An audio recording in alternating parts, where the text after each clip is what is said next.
Hello and good evening, everybody. It's weird talking to you like that. Hey, kind of sitting in the dark. We're gonna try this. We're gonna see how it works. So we're gonna talk about pattern reading tonight. So let's get to it.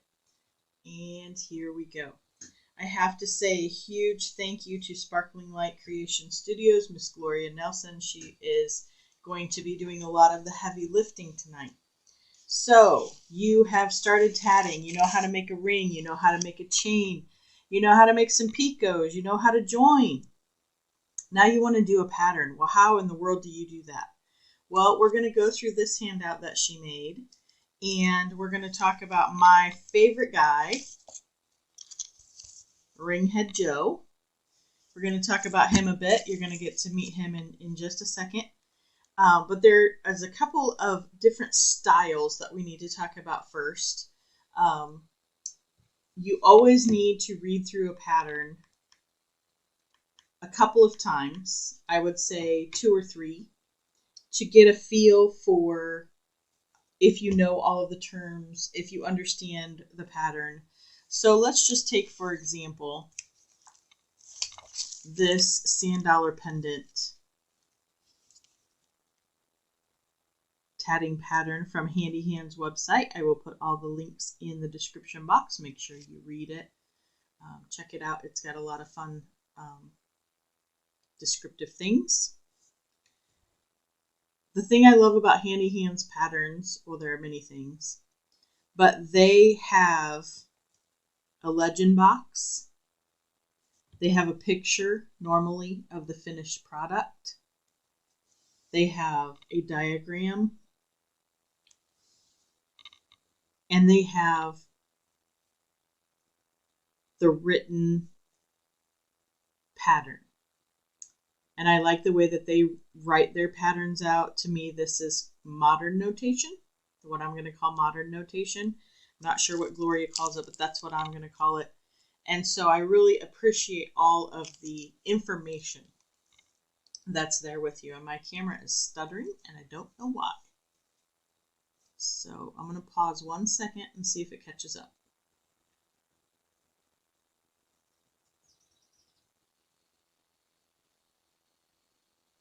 Okay, hopefully that means we're back. Sorry about that, little technical difficulties. Of course, why not?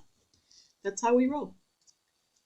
So anyway, I will link to this. This is Gloria's pattern reading skills tip sheet, if you will. It'll be in her pin post in her Facebook group. That's where all of her documents are. So we're going to just go through this bit by bit. But I wanted to just first show you just quickly that there are different ways that patterns can be written. We're going to look close up at the paragraph or long style.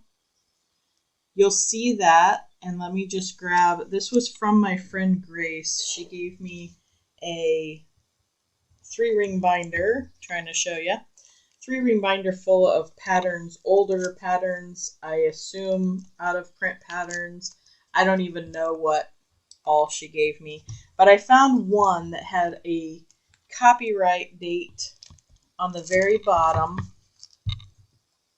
of 1946. So I thought I would be pretty safe and not be violating anyone's copyright, because we need to be sure to try to protect copyright. But at any rate, I hope, but you can see in this copyright 1946 first edition that large ring of 4 double stitches, small picot, 10 double stitches, picot, 4 double stitches, picot. That's a lot of words, letters, all of that. And it's kind of all in paragraph form. As you can see, the whole book is kind of like that, the whole pattern. So that's what it used to be written in. I'll call this the older style. And to me, this is very wordy. This is very hard for me to follow. I feel like I need to have my finger underneath as a little child learning to read and just kind of going along. So I do not prefer this method. If you do, that's fine. There's no right and wrong. I swear everything in tatting comes down to tatter's preference at the end of the day. But this is something that I would take if this was me and I was tatting up this pattern. I would transpose it or transcribe it, if you will, into my preferred method. So we're going to talk about kind of how to do that as our beginner learning of a pattern. So if you go down here and follow along with me, paragraph is kind of what we just read. A ring, 5 double stitches, picot, 5 double stitches, picot, 5 double stitches, picot, 5 double stitches, close ring, reverse work. Then a chain, 4 double stitches, picot, 4 double stitches. Reverse work. Okay. The short style, 1, 2, 3. Okay, she did, that's good. That's what I was going to demonstrate.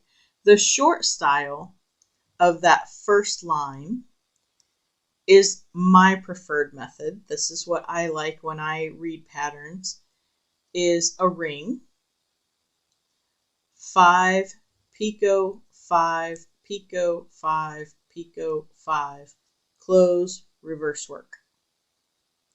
And if I were doing this, and I had, this is going to be for later if I can draw, but if I were doing that 5, picot, 5, picot, 5, picot, 5, it's assumed that I'm going to close the ring, so I don't write close, and I would write it ring. And then what I normally do is when I'm tatting it up, especially if the more picots there are, I go 1, 2, 3, and then I'll go 3 picots. So that way, if I have a ring with, let's say, 1, 2, 3, 4, 5. Let's say 5 picots, and there's a 3 count. We're just doing the same number in between. I will do the same thing. I'm like, okay, we're going to do a ring. Whoops. Ring. 3 picot, 3 picot, 3 picot, 3 picot, 3 picot, 3. But I get about to here, and I'm like, how many picots? And so I'll go 1, 2, 3, 4, 5. And so then I'll put that out to the side. And if I forget, I'll just put 5 picots out to the side as just my little reminder when I'm writing my own notes. I will write that little reminder to myself that there's 5 picots coming up. And that really helps if there are, like I said, several picots in a row. And I'll be right back because I don't know where I put my eraser. Hold on 1 second. Okay, I'm back. Did you miss me? The other thing I'll just mention really quickly, and we'll probably talk about it a little bit later, is sometimes you'll see this notation, usually in the first picot, or you'll see 1, 2, 3. You'll see your double stitch count, a plus sign, double stitch count, picot, picot. So you know that eventually there's going to be three picots in this ring here. This is all rings. But this plus mark means you're going to join to something. This is going to be joined. And so this underlined plus sign, a lot of designers, when they write shorthand this way, are now doing an underlined plus sign to say that the first time you make this particular ring, because this is probably going to be in a repeat pattern, the first time that you do it, it's just going to be a regular old picot. But the next time you come around, it's going to use the join. So a plus sign with a underline underscore under it means that the first time you do it, it's going to be a picot. Oh, I just erased a picot. And the next time you come around to it, it's going to be a join.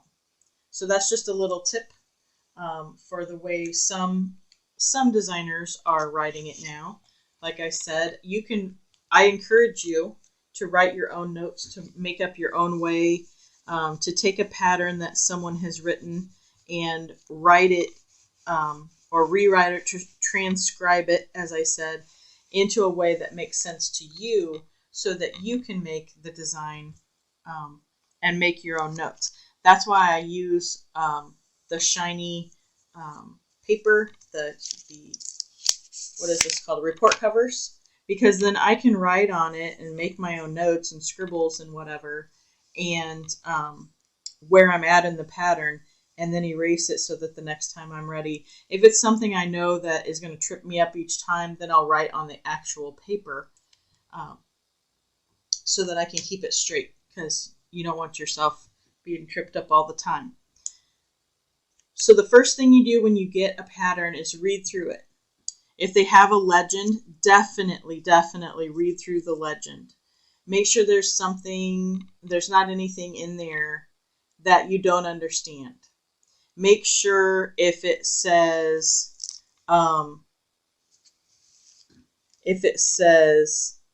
SR, does that equal a split ring? Or does that equal a small ring? Because I'll be honest, on the sand dollar pendant, it says SR right here. And I was very concerned that this was my very first pattern that I was handing out to students. I was handing out to you all to practice with and encouraging you to practice. And right off the bat, I was like, oh no, it has a split ring. I can't use this one. But if you go up to the legend, SR means small ring. So make sure you read your legends. Make sure you read all your hints and tips and tricks that the designer has left for you to practice with. Read through the pattern.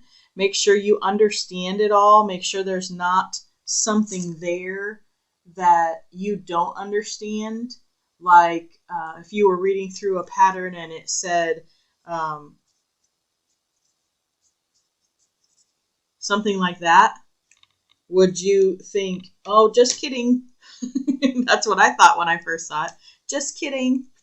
I don't know what junior means, but that stands for Josephine knot or Josephine ring, which are the same thing because we're tatters and we have to name everything at least five times the same thing.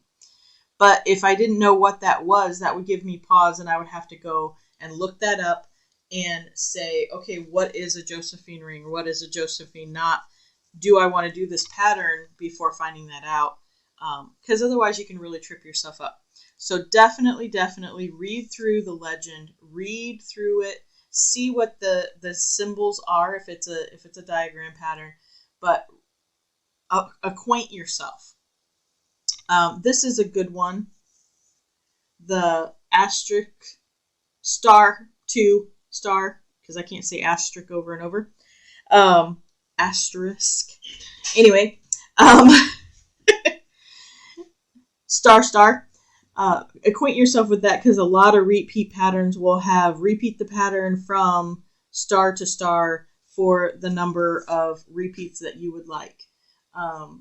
For example, T-tail edging, again, a handy hands pattern, has the star right here and a star right here. And it says repeat from the star to the star for the desired length. Now, if you look at this pattern and if you just looked at it very quickly, I'm going to try to zoom out so you can see.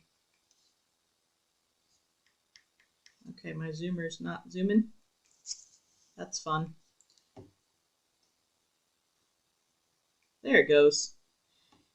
If you just looked at this, and I'm going to scan down to the bottom here, and didn't read anything and didn't realize anything, you might think that this was just an edging, just for a round edge here and a round edge here.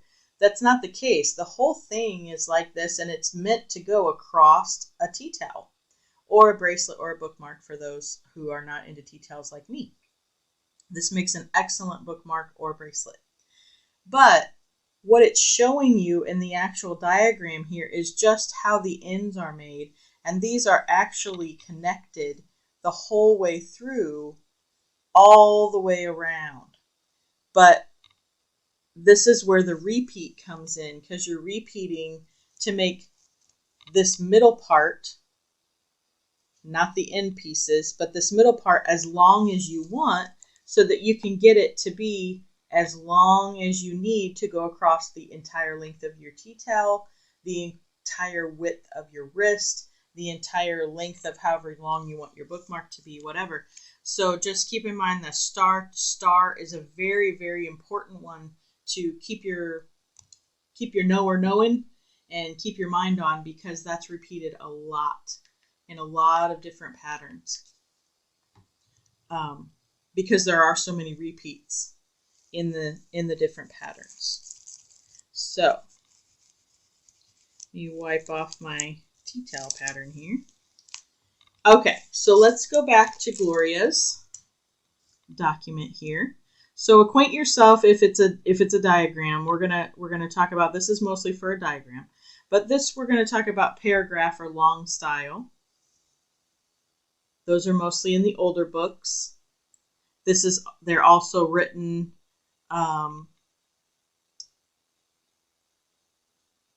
with the Pico. Sometimes they are also, does she have it? No, she does not. Sometimes they are also written, make a ring with 5 double stitches, and this will all be written out. I'm just doing it quick because we're on camera. Make a ring of, no, it would be written like this. Make a ring of 5 picos separated by 3 double stitches. Close, reverse work. Well, what does that mean? I'm tatting. I have my thread around, I have my loom around my hand. How in the world do I do that? So I just kind of, this is where my shorthand comes in. I'm like, okay, we're going to make a ring. We got 5 picos. All right. So 1, 2, 3, 4, 5. Separated by 3 double stitches. Okay, so 5 picos, I need 3 on every side of that dash. So 3, 3, 3, 3. And then I would lose myself somewhere in here, so 5 picos. That looks like 6, but it says 5, I swear. But that's kind of where I would transcribe it, because this to me is too much. Too many words, too much to think of. 5 picos separated by 3 double stitches. Okay, 5 picos. So I would start probably making 5 double stitches, because that's how confused I would get just kind of sitting there.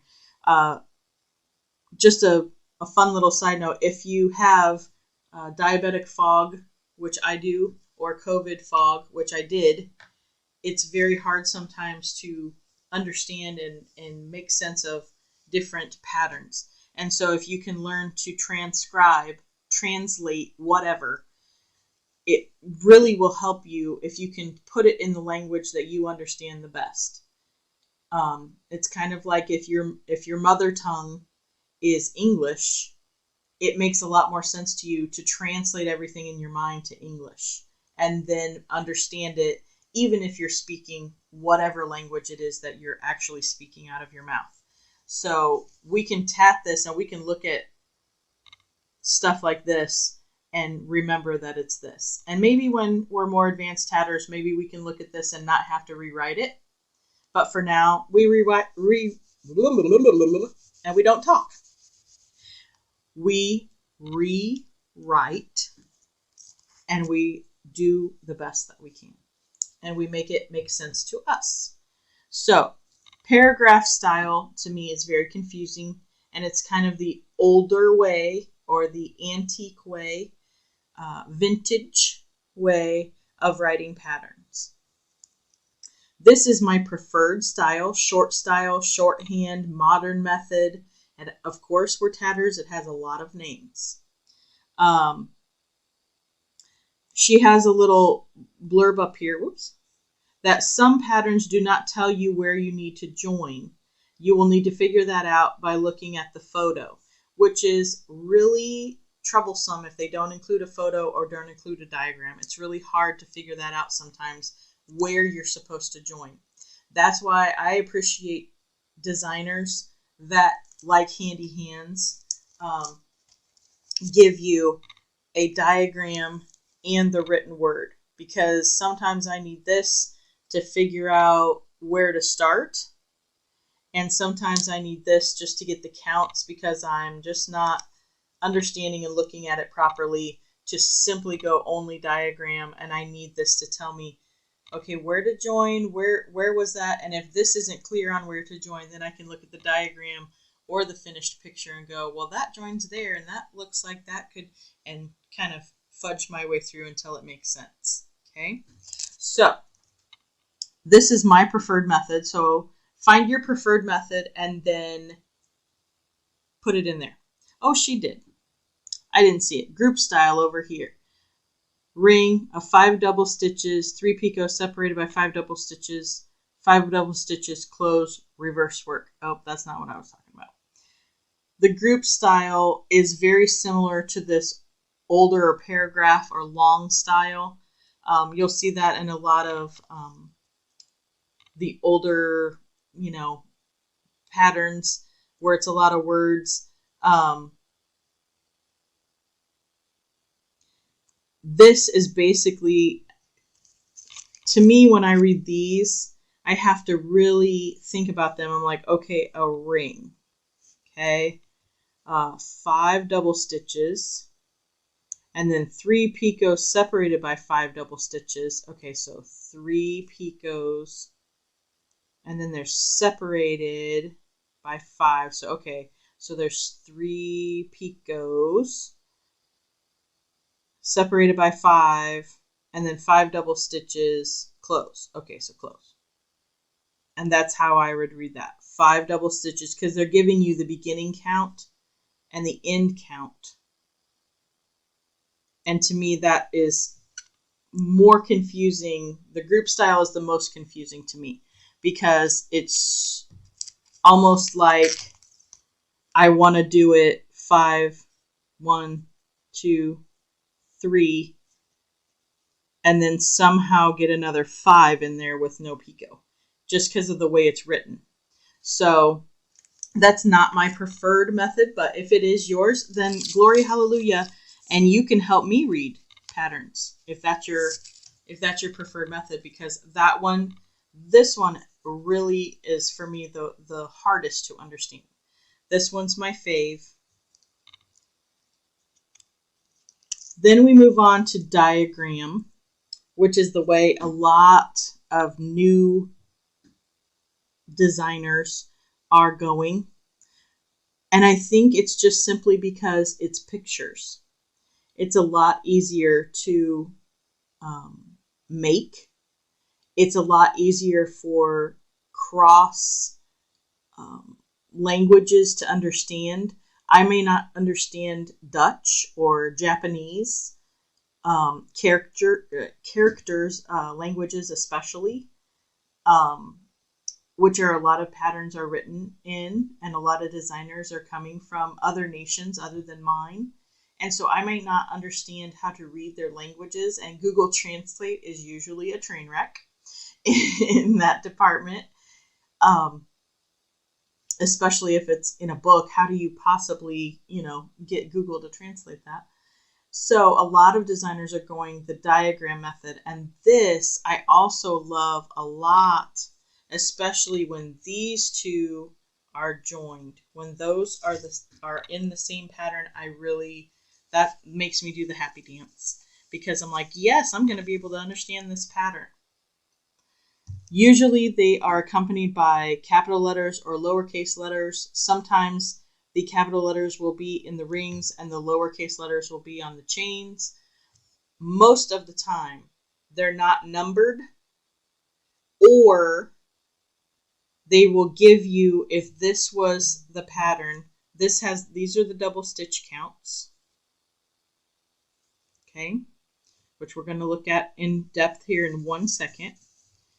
But that sometimes this same exact written out thing will be given, and let's say this is the other half of that, this is the new version, and it will be written 1, 2, 3, 4, 5, 6, so that you know which element you're doing first and second and third and fourth to follow the pattern. If there is a number inside of a circle, like these all say 5, 5, 5, 5, 5. If there's a number inside the circle, that means that there's 5 double stitches here, 5. This means the same thing as this over here.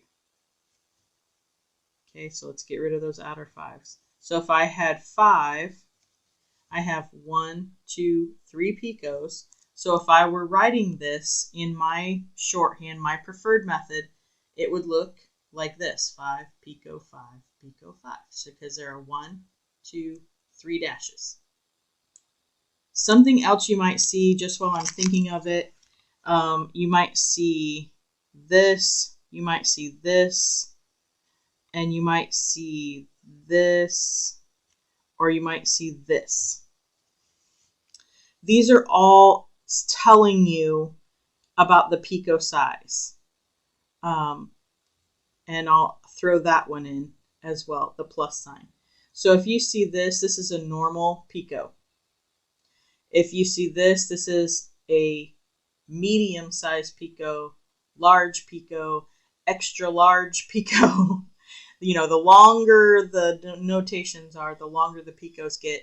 And we already said if there's a plus, it's going to be a joining picot. So you know that if your regular picot is like that, then your joining picot can be quite small.